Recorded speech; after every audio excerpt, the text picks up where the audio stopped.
I would say that the speed in which that operation took place found all the terrorists and the Ugandese forces in such a surprise that enabled the battle to be over so fast.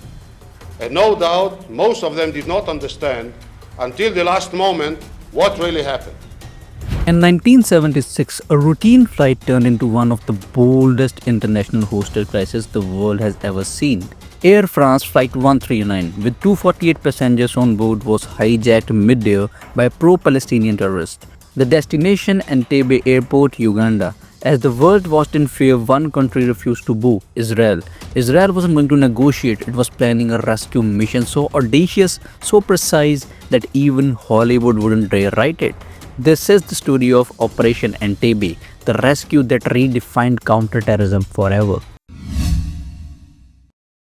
On June 27, 1976, Flight 139 departed from Tel Aviv with a stopover in Athens. Shortly after takeoff from Athens, 4 terrorists took control, 2 from the Popular Front of the Liberation of Palestine and 2 German radicals from the Badr Meinhof group. They diverted the flight to Entebbe, Uganda, where dictator Idi Amin, a known supporter of Palestinian extremists, welcomed them with open arms. I changed from Israeli alliance because Israeli are criminals and that they are not trusted people. They don't tell the world the truth. They were taken to Palestine as refugees and then they changed Palestine to become a state of Israel by force of arms given to them by Americans and the British. The hijackers demanded the release of 53 pro-Palestinian prisoners, threatening to kill hostages if their demands weren't met. The Israeli government was paralyzed. 94 of the passengers were Israeli or Jewish. The pressure was immense. While most countries might have caved under fear, Israel's policy was clear: we do not negotiate with terrorists. But how do you rescue hostages 4,000 kilometers away in a hostile African nation protected by a ruthless dictator?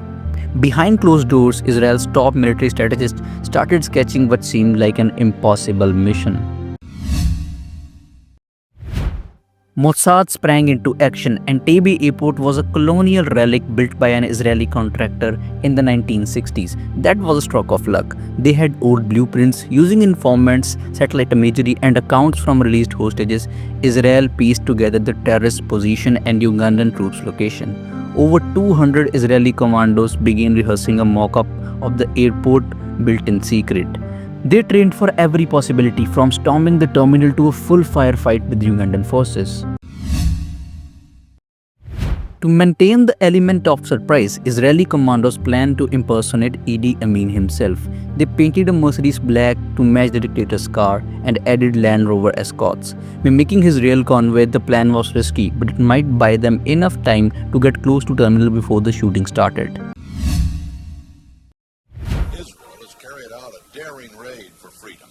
Crack troops were flown 2,300 miles to Uganda for a lightning strike at Entebbe Airport to rescue hostages held for a week by the hijackers of that Air France jetliner. On July 3, 1976, 4 Israeli C-130 Hercules planes took off from Sharm el-Sheikh under the radio silence. They flew low to avoid radar detection. At 11 p.m. Entebbe time, the Israeli convoy rolled out of the cargo bay and approached the old terminal. For a moment, it worked. The Ugandan guards were stunned. Then a Ugandan soldier shouted. The Israeli commandos had no choice. They opened fire. The rescue began.